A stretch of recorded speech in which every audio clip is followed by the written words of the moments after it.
a longtemps dit « Ah mais c'est aux Ukrainiens de voir quand ils voudront négocier, sur quoi ils voudront négocier, comme s'ils avaient le choix.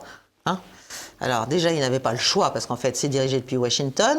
Et deuxièmement, ils n'ont pas le choix parce qu'il y a une réalité militaire qui s'impose à eux.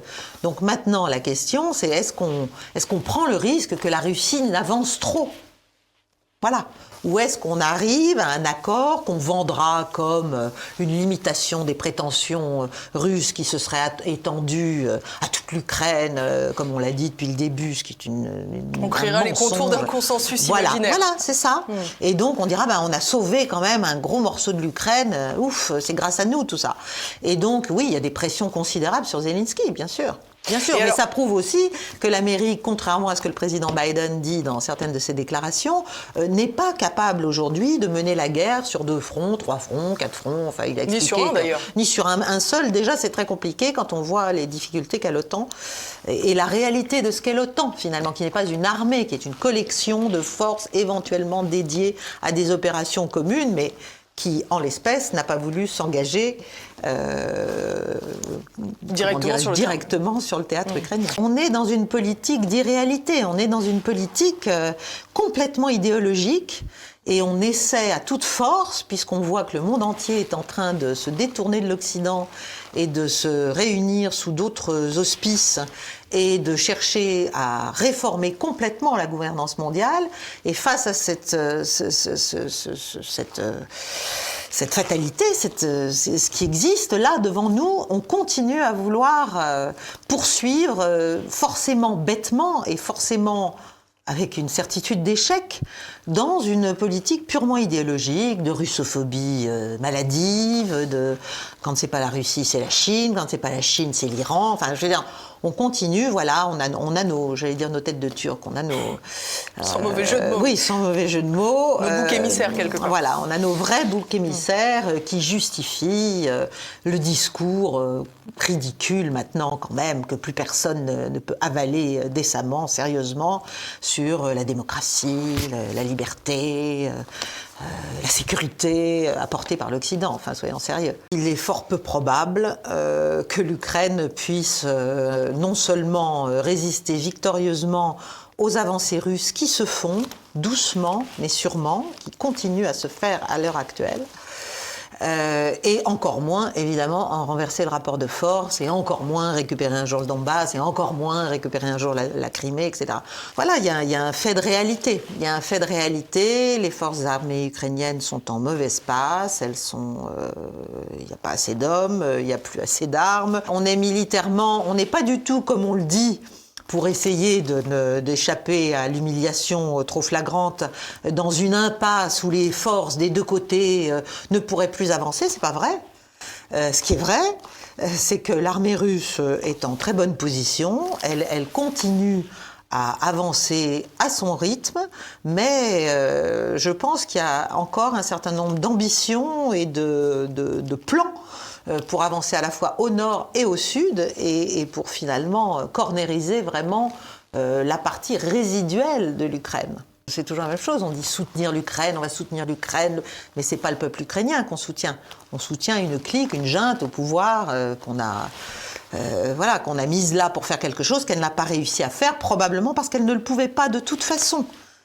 Donc c'est une équation vouée à l'échec, dans laquelle on s'est enfoncé et on a laissé s'enfoncer l'Ukraine et les Ukrainiens en espérant que la Russie tomberait, en espérant que l'économie russe s'effondrerait, en espérant que Vladimir Poutine allait mourir de son 15e cancer, en espérant tout un tas de choses. Il y a plein d'attaques en ce moment. Le Hezbollah attaque au Sud-Liban, les Houthis. Enfin, on est dans une situation extrêmement dangereuse. Je ne sais pas si les gens s'en rendent compte à l'échelle de cette région et même à l'échelle globale, puisque maintenant, comme les rapports de force globaux, géopolitiques ont beaucoup changé, on n'est plus dans les années 90, on n'est même plus dans les années 2000, où la Russie était encore en phase de convalescence, où la Chine n'avait pas encore les mêmes préoccupations que celles qu'elle a aujourd'hui. Donc on est dans une situation où il faut quand même raison garder. Le conflit au Moyen-Orient a donné l'opportunité finalement aux États-Unis de pouvoir se désengager. Changer de cheval de bataille.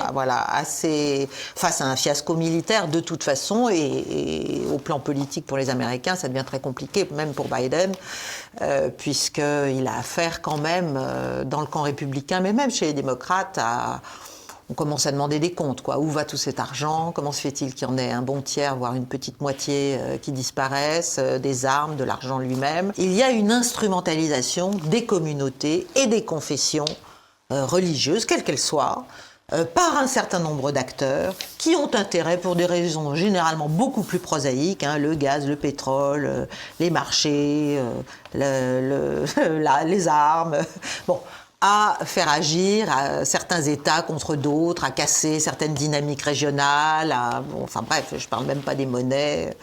C'est pas pour rien qu'on a cassé le Moyen-Orient, nous aussi, au nom des printemps arabes. On avait trouvé un autre truc à l'époque, mais on a cassé essentiellement tout ce qui était grand, riche et, comme par hasard, assez laïque.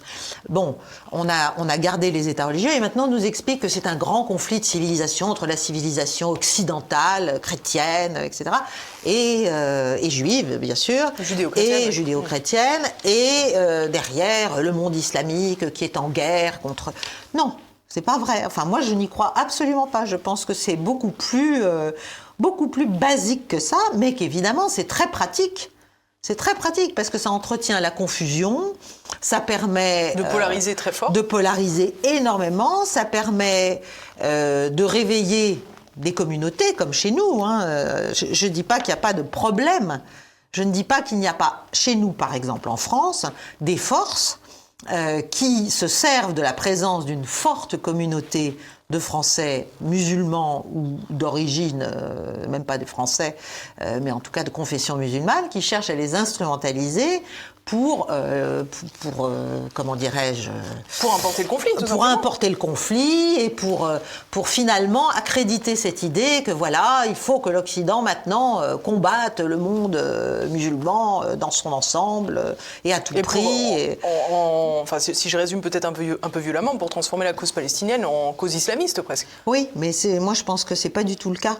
Comme d'habitude, c'est les marionnettes qui se retournent contre leurs marionnettistes, mais que le Hamas a été très largement transformé en organisation politique, puisqu'au départ c'était plutôt des extrémistes islamistes religieux, transformé en organisation politique et monté en graines dans la bande de Gaza pour affaiblir le Fatah, l'autorité palestinienne, qui était théoriquement la structure qui devait promouvoir ce fameux État palestinien après les accords d'Oslo. Donc, il s'est agi de diviser, de les renforcer. On les a trop renforcés, voilà. Et ça n'a rien enlevé, ni l'argent qatari, ni rien du tout, n'a rien enlevé à leur souhait d'exister militairement contre Israël, parce que eux ont décidé évidemment qu'Israël n'a pas à être là, etc. Donc si vous voulez, c'est pour ça que ces déclarations comme celle de Valls ne font que porter la foudre, ne font que porter la haine, ne font que